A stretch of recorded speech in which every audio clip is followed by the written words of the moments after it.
Shalom,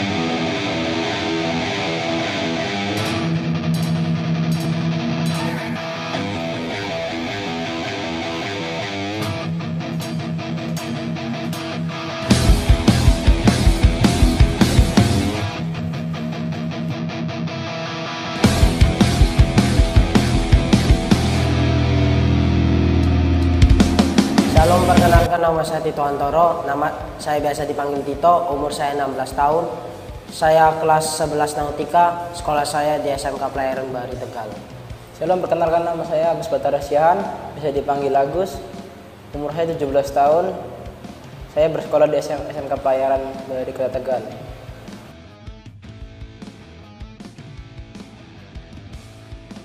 Sebelum saya masuk rumah singgah, itu saya tuh udah nggak ada harapan sekali lagi. Saya memikirkan masa depan saya itu sangat mustahil. Saya udah ngikutin alurnya, yang penting sekolah. Habis itu juga sekolah juga saya tidak kayak terlalu mikir sekolah sekali. Habis itu saya yang penting kerja. Nah itu saya sebelum masuk rumah singgah itu namanya itu kayak ngamen gitu di jalan gitu. Itu juga uang buat kayak makan di rumah, buat nambah-nambah buat jajan, buat ya kayak buat keperluan lainnya gitu. Nah pada suatu hari itu ada salah satu pembina gereja saya yang mengenalkan saya kepada Rumah Singgah Bina Bangsa, dan saya akhirnya bisa mengenal Citara dan Ko Vincent lewat pembina saya yang di gereja saya yang bernama Hansen. Nah habis itu saya dikenalkan, habis itu saya bertemu dengan Ko Vincent dan Citara. Nah saya ditanyakan apa cita-cita kamu gitu. Nah aku ngomong spontan mau jadi pelaut gitu. Nah habis itu Citra Ko Vincent juga punya kenalan seorang pelaut juga. Oh itu syukur gitu, nanti kan Tito mau dikenalin sama orang itu. Nah pas kebesokan lagi, nah Tito datangin lagi sama Citra dan Ko Vincent. Nah Tito disuruh ikut Citra Ko Vincent ke Rumah Singgah Bina Bangsa.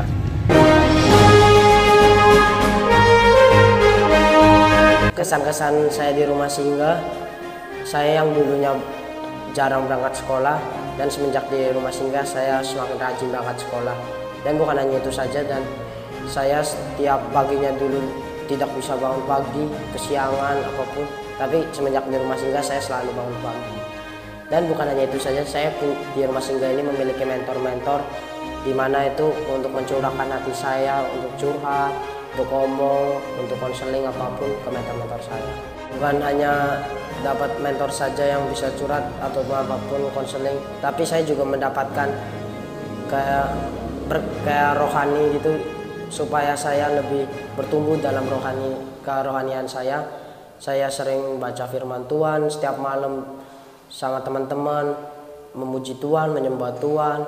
Bahkan kami semua bergilir untuk menyampaikan apa yang kita dapat di pembacaan Alkitab setiap malam ke kita.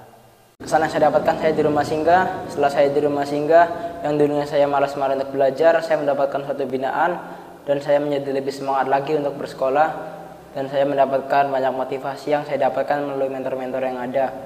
Dan dalam sisi rohani yang saya dapatkan juga dari rumah singgah, yang dulu saya jarang berdoa, saya dulunya jarang baca Alkitab, setelah saya di rumah singgah ini saya banyak mendapatkan pelajaran yang saya dapat. Yang dulu saya malas, tapi sekarang semenjak di rumah singgah, setiap harinya, setiap malamnya kita akan selalu mengadakan doa malam dan kita selalu membaca Alkitab.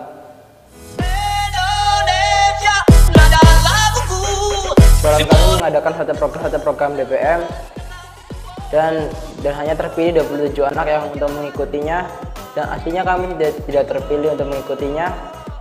Tapi berkat kemurahan Tuhan akhirnya kita terpilih, walaupun di hari-hari yang sangat mepet hari itu kita terpilih, dan hari esoknya itu kita untuk mengurus dalam waktu 1 hari. Tapi satu kemurahan Tuhan, kita dalam 1 hari bisa mengurus semua persyaratan yang ada dan semua biaya Tuhan cukupkan. Dan kalau aku mengalami suatu mukjizat yang sangat luar biasa. Nah aku tidak seberuntung seperti temanku Agus ini. Nah Agus ini dia bisa mengumpulkan data-data itu dalam waktu sehari.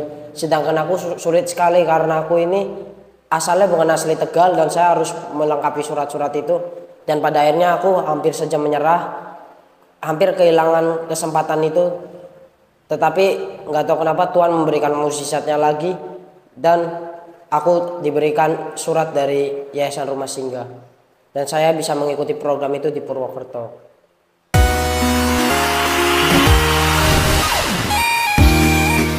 Bersyukur saya bisa mengikuti praktek di Purwokerto, itu semua karena kemurahan Tuhan. Soalnya berikutnya kita itu aslinya tidak mendapatkan bantuan, mendapatkan 4 sertifikat sekaligus dengan harga yang relatif sangat murah, dengan asrama yang sudah disiapkan, makanan, semuanya kayak itu tuh semua karena terjadi karena Tuhan lah. Kita cuma mengeluarkan cuma berapa juta gitu, 2 juta gitu, kita bisa mendapatkan 4 sertifikat, dan sedangkan satu sertifikat itu yang kisaran harganya bisa 2-3 jutaan. Misalnya 3 juta dikalikan 4 aja sudah 12 juta, belum makan dan lain-lain, asrama, kos-kosan, apapun. Itu semua sih karena Tuhan ya. Kita bisa praktek di Purwokerto, melakukan diklat, dan kita juga bisa mendapatkan 4 sertifikat itu. Ya, di sekolah pelayaran ini kita memerlukan biaya sebesar 6 juta untuk daftar ulang, dan sedangkan untuk SPP kita memerlukan 350.000. Dan untuk biaya ujian di sekolah pelayaran Bahari itu ujian per tahunnya itu 500.000, dan kita selesai sekolah di situ juga kita mengejar sertifikat. Nah, di situ kita membutuhkan sertifikat bisa jutaan, bisa 1 juta sampai 2 jutaan.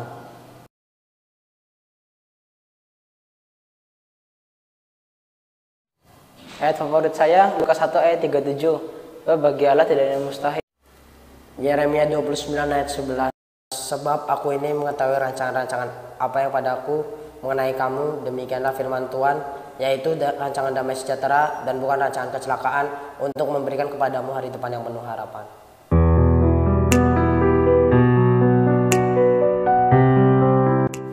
Harapan saya untuk Rumah Singgah Bina Bangsa ini, ketika saya sukses di suatu hari yang akan datang, saya akan entah bukan memberkati dalam sisi material saja, tetapi saya akan memberkati dalam sisi pendidikan ataupun dalam kerohanian generasi-generasi penerus yang ada di Rumah Singgah ini.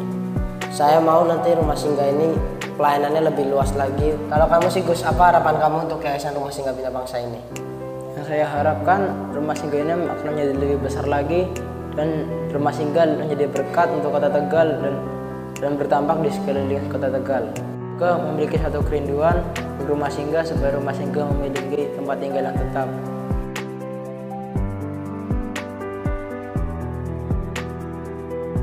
Tahu di luar sana banyak anak-anak yang membutuhkan, seperti contohnya itu anak-anak jalanan, anak-anak pantai, anak-anak pang, dan lain-lain.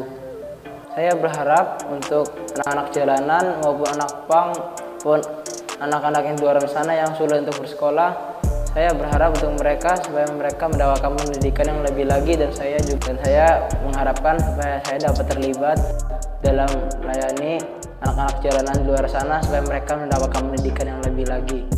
Dan saya juga mengharapkan kepada orang di luar sana supaya mereka memiliki pikiran dan pendapat yang sama seperti saya, untuk memajukan mereka supaya mereka menjadi anak-anak yang berhasil di suatu saat nanti. Bisa yuk, semangat terus adik-adik.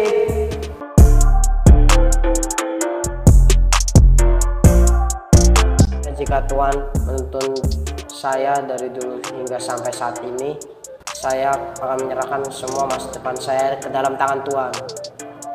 Dan pesan saya untuk kalian semua yang menonton ini, walaupun kalian dari keluarga yang entah tidak mampu ataupun mampu, tetaplah semangat dan janganlah menyia-nyiakan kesempatan itu, karena Tuhan sudah memberikan kesempatan itu dengan baik dan kita harus melaksanakan kesempatan itu semaksimal mungkin. Tuhan Yesus memberkati. God bless you.